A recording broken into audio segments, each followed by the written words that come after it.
Have you heard about that new show on Netflix where a soft-spoken woman comes into people's homes and helps them clean up their lives?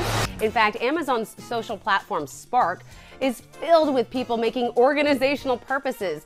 So we wanted to get to the reality behind reality TV and see how it all works. For specifically dealing with clothes, there are 3 basic principles to follow. 1, sort and purge. 2, clean and fold.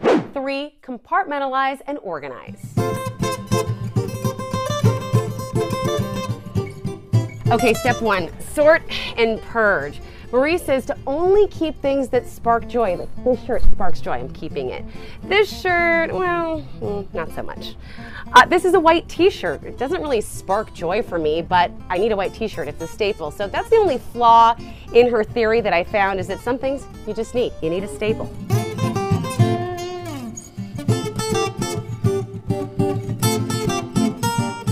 Okay, now that we've purged, it's time to start the second important step, folding. Now, Marie has a very special technique for folding so that you have a lot more room in your drawers and that you can see anything more clearly. I'm not sure if I'm exactly doing it right, but it is something along the lines of that. All right, we got a lot of work to do.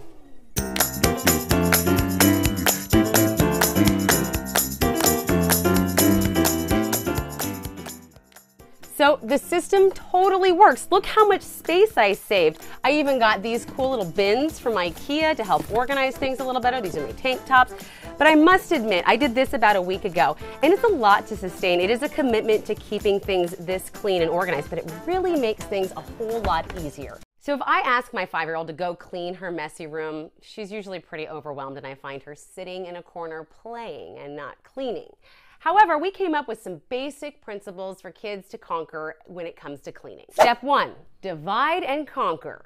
Step 2, compartmentalize and organize.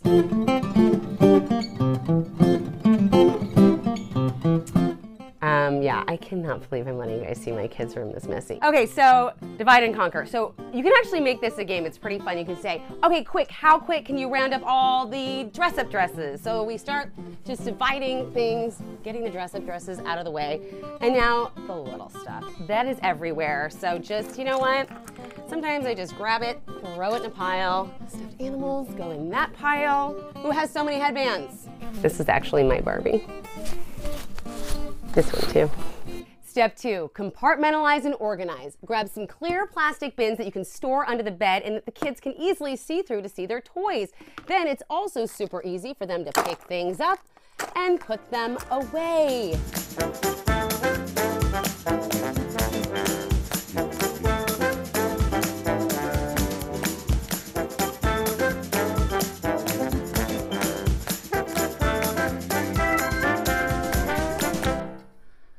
Ta-da! She better keep this clean.